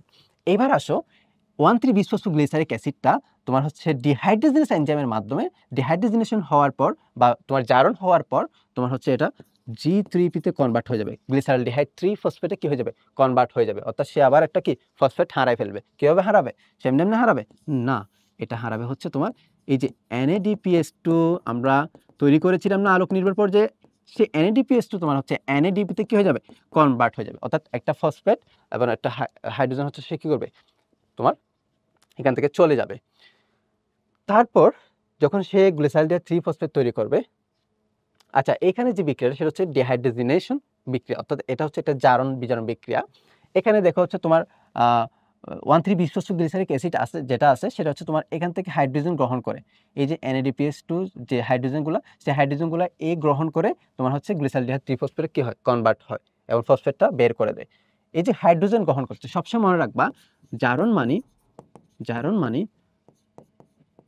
তোমার হচ্ছে জারণ মানে হচ্ছে কি করা, হাইড্রোজেন বা ইলেকট্রন ত্যাগ করা এবং অক্সিজেন গ্রহণ করা, যে কোনো একটা করলে তোমার জারণ হবে, আর উল্টা করলে কি হবে, বিজারণ হবে। যেহেতু তোমার এখানে হচ্ছে তোমার হাইড্রোজেন গ্রহণ করছে, সেটা আমাদের কি হবে, বিজারণ হবে। ঠিক আছে, সরি, সেটা আমাদের কি হবে, আমাদের জারণ হবে। হাইড্রোজেন যেহেতু তোমার হচ্ছে 1,3-বিস-ফসফোগ্লিসারিক অ্যাসিড এখানে গ্রহণ করছে, সেহেতু এখানে বিজারণ ঘটবে এবং 1,3-বিস-ফসফোগ্লিসারিক অ্যাসিড যেটা সেটা হচ্ছে তোমার বিজারিত হয়ে তোমার হচ্ছে G3P অর্থাৎ গ্লিসারলডিহাইড 3 ফসফেট তৈরি করবে। আচ্ছা, ওকে, সঠিক বলেছি তো, আশা করি সঠিক বলেছি। G3P যেটা, এটা হচ্ছে আমার হচ্ছে প্রাথমিক কার্বোহাইড্রেট।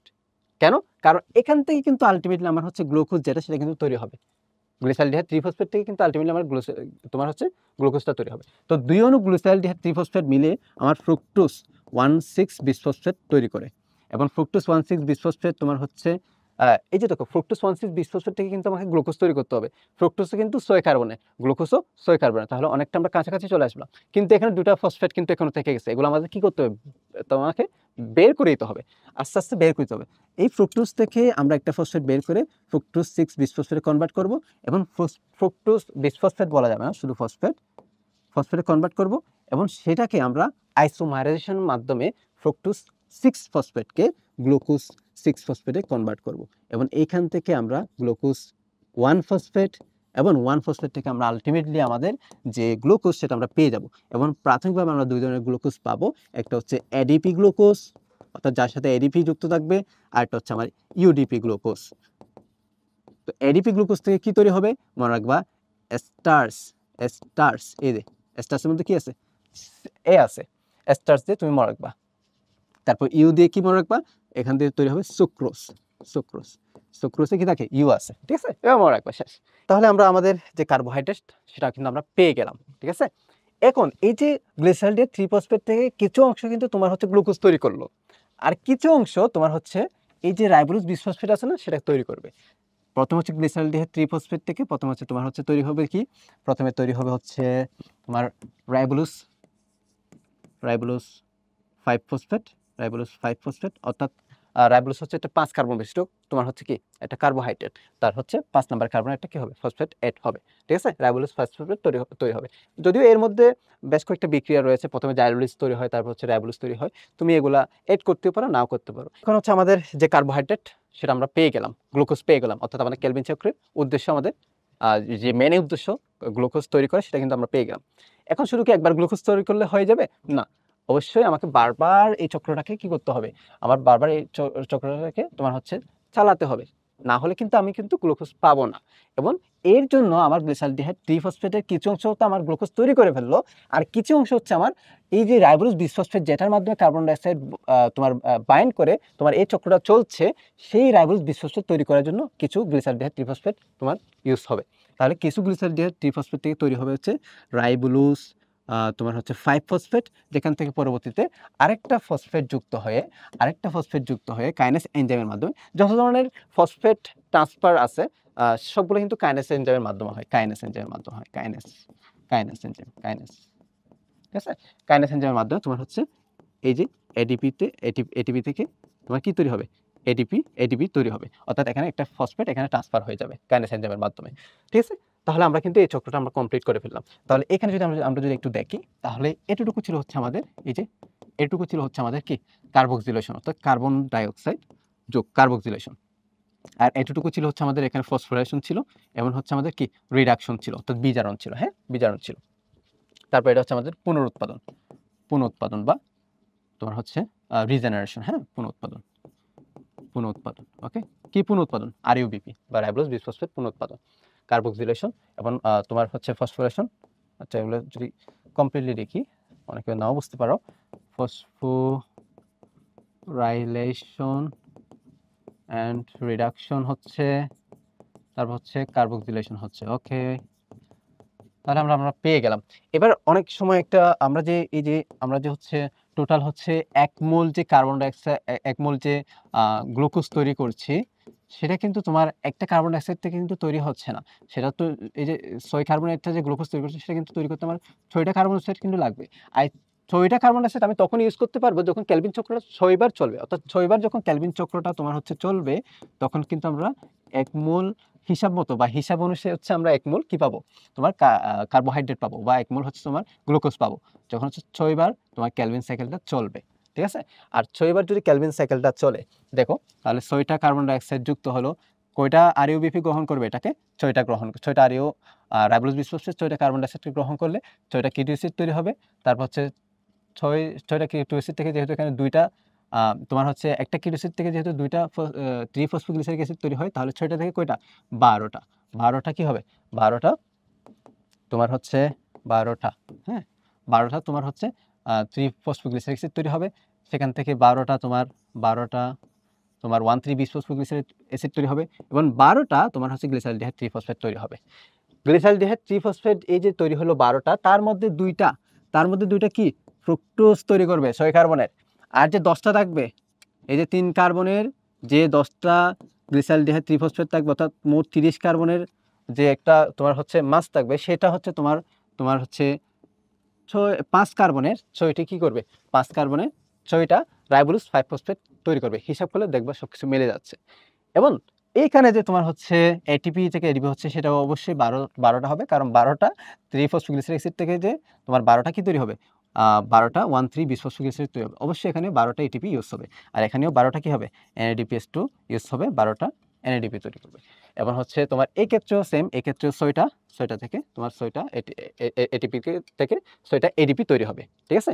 অর্থাৎ তুমি ক্যালকুলেশন করে দেখবা যে এই ক্ষেত্রে আমার 6বার ক্যালভিন সাইকেল চালালে বা একটা 1 মোল গ্লুকোজ তৈরি করতে হলে আমার কিন্তু কি লাগছে, 6 + 12 এটিপি, অর্থাৎ হচ্ছে আমার 18 এটিপি লাগছে।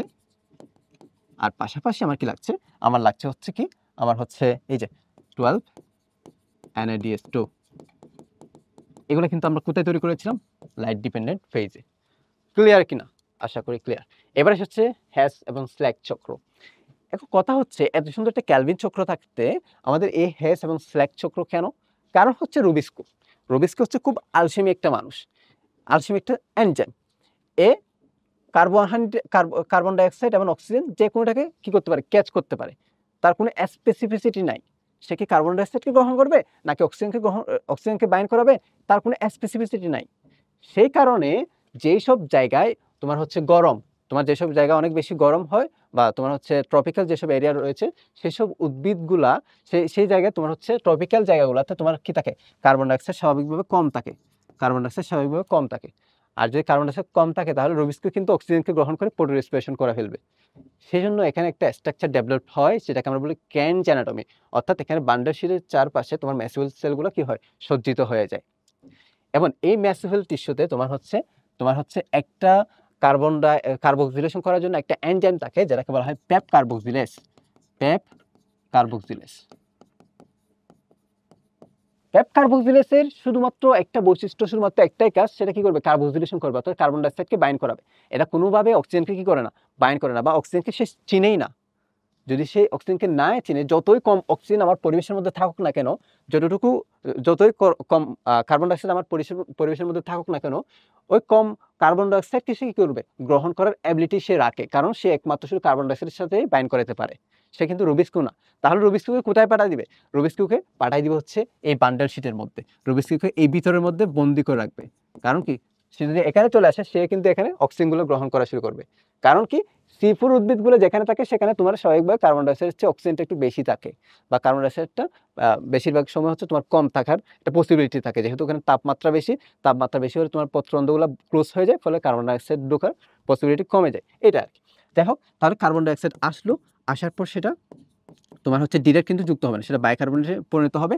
তারপর ফসফোএনল যে পাইরুভেট যে তোমার হচ্ছে দ্রব্য যেটা রয়েছে, সাবস্টেন্স যেটা রয়েছে, সেটা কি করবে, সেটা হচ্ছে তোমার অক্সালো অ্যাসিটিক অ্যাসিডে পরিণত হবে। 4 কার্বন বিশিষ্ট অক্সালো অ্যাসিটিক অ্যাসিডে পরিণত হবে। কয় কার্বন, 4 কার্বন। এবং যে এনজাইমটা এখানে কাজ করবে, সেটাই হচ্ছে তোমার কি, পেপ কার্বক্সিলেজ। ওকে, আচ্ছা। এবার এই যে তোমার হচ্ছে অক্সালো অ্যাসিটিক অ্যাসিড, সেটা কি করবে, সেটা হচ্ছে তোমার ম্যালিক অ্যাসিডে পরিণত হবে। ম্যালিক অ্যাসিড ম্যালিক অ্যাসিড বা অ্যাসপার্টিক অ্যাসিডে পরিণত হবে। ওকে, আচ্ছা। পরিণত হওয়ার পর তোমার এইখান থেকে ম্যালিক অ্যাসিডটা তোমার এই যে প্লাজমোডেসমাটা আছে না, প্লাজমোডেসমাটা থেকে তোমার হচ্ছে তোমার বান্ডেল শীট কোষে চলে আসবে। ম্যালিক অ্যাসিডটা চলে আসলো। ম্যালিক অ্যাসিড কাজ কি এখানে, ম্যালিক অ্যাসিডের কাজ হচ্ছে এই কার্বন ডাইঅক্সাইডকে বাইন্ড করে বান্ডেল শীটে নিয়ে আসা।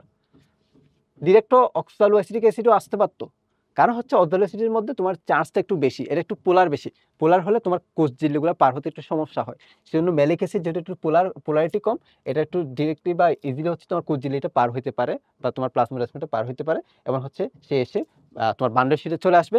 এবং বান্ডেল শিটে চলে আসার পর সে কি করবে, কার্বন ডাইঅক্সাইডকে ছেড়ে দিবে। মেন কাজ তো এটাই, একে কার্বন ডাইঅক্সাইডটাকে বাইরে থেকে ভিতরের দিকে নিয়ে আসা, এর মেন কাজ হচ্ছে এটাই, ঠিক আছে। আনার পর কার্বন ডাইঅক্সাইড ছেড়ে দিবে, এবং ম্যালিক অ্যাসিডটা কোথায় কনভার্ট হয়ে যাবে, পাইরুভিক অ্যাসিডে কনভার্ট হয়ে যাবে। ম্যালিক অ্যাসিডটা পাইরুভিক অ্যাসিডে কনভার্ট হয়ে যাবে, এবং পাইরুভিক অ্যাসিডটা আবার এখানে চলে আসবে। পাইরুভিক অ্যাসিড আসলো, এবং পাইরুভিক অ্যাসিডের সাথে একটা ফসফেট যুক্ত হয়ে একটা ফসফেট যুক্ত হয়ে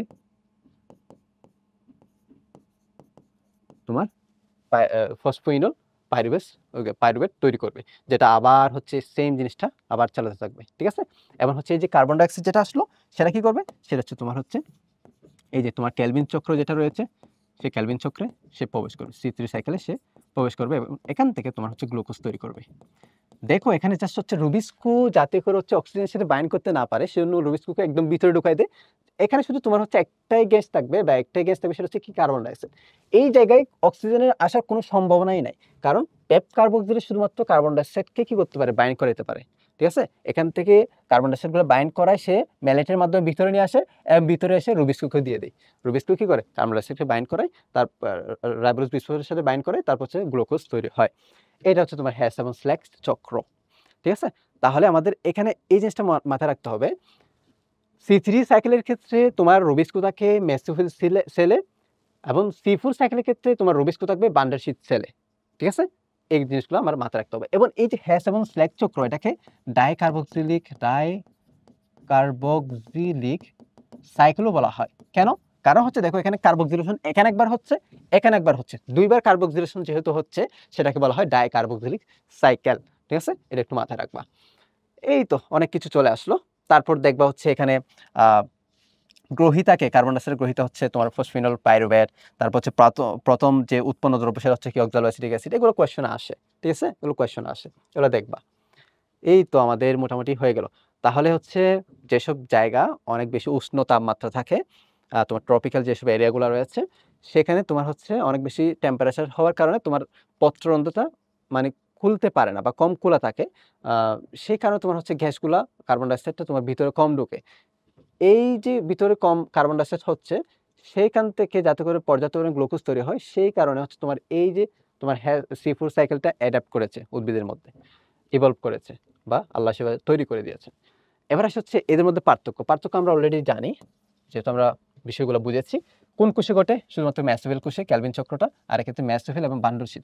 কখনো এরকম ধারণা রাখা যাবে না যে C3 যাদের ক্ষেত্রে হচ্ছে তাদের ক্ষেত্রে সেসব উদ্ভিদের বান্ডলশীল কোষ নাই, অবশ্যই আছে।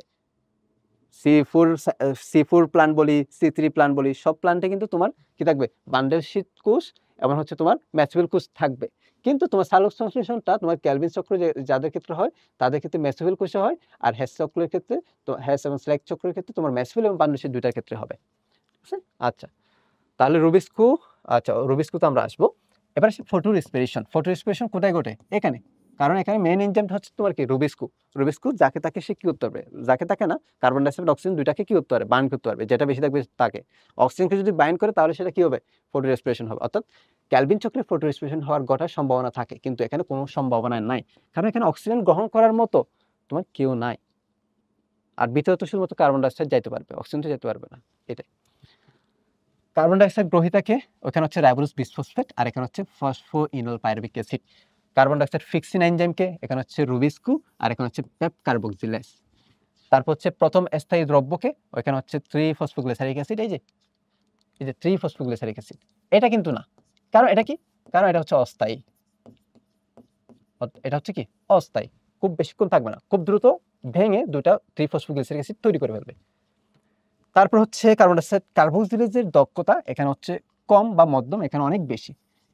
আচ্ছা, ক্লোরোপ্লাস্টের ধরন এখানে হচ্ছে একই রকম থাকবে, কিন্তু তোমার এই যে বান্ডেল শীট যেটা কোষগুলো রয়েছে সেখানে একরকম ক্লোরোপ্লাস্ট থাকবে, আর এখানে হচ্ছে এক ধরনের ক্লোরোপ্লাস্ট থাকবে।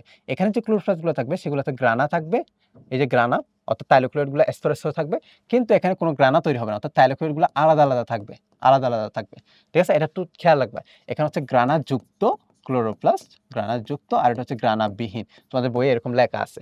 ঠিক আছে, এটা আমাদের একটু জানতে হবে। তো মেসোফিল কোষে তোমার থাইলোক্লোরাইডগুলো একটা আরেকটার উপর স্তর তৈরি করে গ্রানাম তৈরি করে, সেজন্য এটাকে বলে গ্রানাযুক্ত ক্লোরোপ্লাস্ট। আর এখানে কোনো গ্রানা তৈরি করে না, আলাদা আলাদা থাকে। বান্ডেল শীটে কোনো গ্রানাযুক্ত ক্লোরোপ্লাস্ট থাকে না। আদর্শ তাপমাত্রা এখানে একটু কম থাকবে, 10 থেকে 25 ডিগ্রি, এখানে একটু বেশি থাকবে। তারপর হচ্ছে কার্বন ডাইঅক্সাইডের ঘনত্ব, এখানে তোমার ক্যালভিন সাইকেলের ক্ষেত্রে যেহেতু এখানে তোমার কার্বন ডাইঅক্সাইড ফিক্সিং এনজাইম হচ্ছে যেহেতু রুবিস্কো, তাহলে অবশ্যই এখানে কার্বন ডাইঅক্সাইডের ঘনত্বটা অনেক বেশি থাকা দরকার। কারণ কম থাকলে সে কিন্তু অক্সিজেনের সাথে কি করবে? বাইন্ড করবে। আর বাইন্ড করলে কি হবে? আলোক শোষণ হয়ে যাবে, যেটা আমাদের লস প্রজেক্ট। আলোক শোষণে কোনো উপকারিতা কিন্তু নাই, অপকারিতা আছে। ঠিক আছে? কিন্তু আর এক্ষেত্রে তোমার হচ্ছে কম থাকলেও কোনো ম্যাটার করে না। তবে কমপক্ষে হচ্ছে যেন 0.10 ppm থাকে। খুব অল্প পরিমাণ থাকলেও সেটা কি করতে পারবে? সে কাজে লাগিয়ে গ্লুকোজ তৈরি করতে পারবে। ঠিক আছে? আচ্ছা। অর্থাৎ ক্যালভিন চক্র যাদের আছে তাদের চেয়ে কিন্তু হেস-উস-সেলেক চক্র যাদের হয় তারা কিন্তু উন্নত।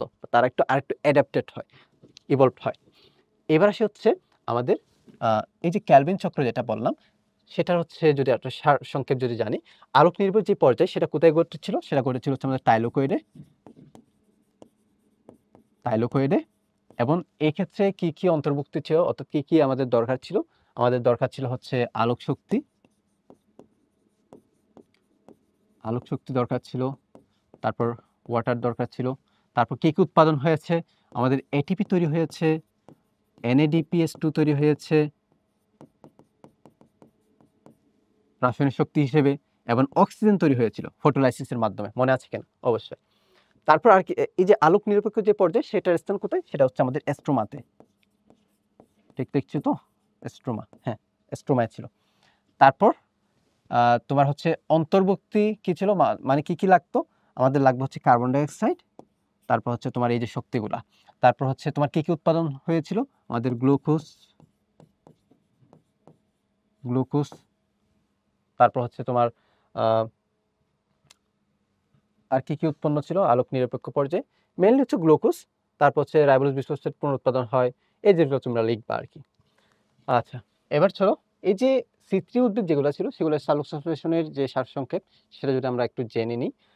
অর্থাৎ আমরা এতক্ষণ যা পড়লাম তার যদি একটা সামারি যদি জানি। আমরা সালোক সংশ্লেষণের ২টা পর্যায় পড়েছিলাম, একটা আলোক নির্ভর, আরেকটা হচ্ছে আমাদের আলোক নিরপেক্ষ। আলোক নির্ভর পর্যায়ের স্থান হচ্ছে কোথায়? থাইলোকয়েডে। কোথায়? থাইলোকয়েড মেমব্রেনে। আর এই যে আলোক নির্ভর পর্যায়ে কি লাগে? এখানে আমার লাগে হচ্ছে তোমার সূর্য আলোক, অর্থাৎ আলোক শক্তি লাগবে, তারপর হচ্ছে আমার পানি লাগবে, ওই যে ওয়াটার স্প্লাইটিনের জন্য, যাতে হচ্ছে অক্সিজেন এবং তোমার ইলেকট্রনটা সাপ্লাই দিতে পারে। আর উৎপাদন কি হবে? উৎপাদন হচ্ছে আমার রাসায়নিক শক্তিগুলা, এটিপি, তারপর হচ্ছে NADPH2, তারপর হচ্ছে তারপর তারপর তোমার অক্সিজেন তৈরি হবে। এই যে তোমার ওয়াটার থেকে যে অক্সিজেন তৈরি হয়, তোমার ম্যাঙ্গানিজ এবং হচ্ছে ক্লোরাইডের সহায়তায় ওয়াটার স্প্লাইটিনের মাধ্যমে সেই অক্সিজেনটা। আর আলোক নিরপেক্ষ পর্যায়ে আমার কোথায় হয়? এটা হচ্ছে আমাদের স্ট্রোমায়। এই জিনিসগুলো যাতে একদম বল না হয় কোনটা কোথায় হয়। ঠিক আছে? এগুলো একদম স্বাভাবিক কোয়েশ্চেন, স্বাভাবিক MCQ সবখানে তুমি পাবা। আর কি লাগবে? আর এই যে আলোক নিরপেক্ষ পর্যায়ে কিন্তু আমার লাগে হচ্ছে তোমার শক্তি লাগবে, রাসায়নিক শক্তিগুলা। বিশেষ করে 18 ATP, তারপর হচ্ছে তোমার 12 NADPH2, আমরা এটা অলরেডি দেখেছি যে, তারপর হচ্ছে 6 কার্বন ডাইঅক্সাইড, এগুলাই তো আমাদের লাগে না? এগুলো থেকে আমাদের কি তৈরি হবে? গ্লুকোজ তৈরি হবে, তারপর হচ্ছে রাইবোজ বিসফসফেট রিজেনারেশন হবে, অর্থাৎ পুনরুৎপাদন হবে, রাইবোজ বিসফসফেট পুনরুৎপাদন হবে। এটা হচ্ছে আমাদের শেষ। ওকে, আমরা মোটামুটি হচ্ছে একটা সালোক সংশ্লেষণ থেকে একটু অল্প সময়ে যতটুকু কভার না করলেই নয়, সেই জিনিসটা আমরা অলরেডি কভার করে ফেলেছি। আশা করি তোমরা ক্লাসটা অনেক বেশি এনজয় করেছো। তাহলে আজকে আমাদের যে টপিকটা সালোক সংশ্লেষণ সেটা এখানেই শেষ। আমরা মোটামুটি এই অল্প সময়ের মধ্যে যতটুকু কভার করা যায়, কভার না করলেই নয়, সেটুকু আমরা খুব সুন্দর করে এই যে বায়োলজিটা যে একদম তোমাদের মধ্যে যাতে মুখস্থ বিদ্যার মতো না হয়, সেটা আমরা বায়োলজিটাকে একটু ফিল করে বোঝানোর ট্রাই করলাম। আশা করি তোমাদের এই জিনিসটা অনেক ভালো লাগলো। এরপরে তোমরা হচ্ছে আজকের পার্ট সিরিজ থেকে কোন টপিকগুলো নিয়ে তোমরা হচ্ছে লেকচার বা ভিডিও চাও, তোমরা সেই টপিকগুলো অবশ্যই আমাদের জানাবে। দেখা হবে ইনশাআল্লাহ অন্য কোনো ভিডিওতে বা অন্য কোনো লেকচারে। দোয়া করবা আমার জন্য। আসসালামু আলাইকুম।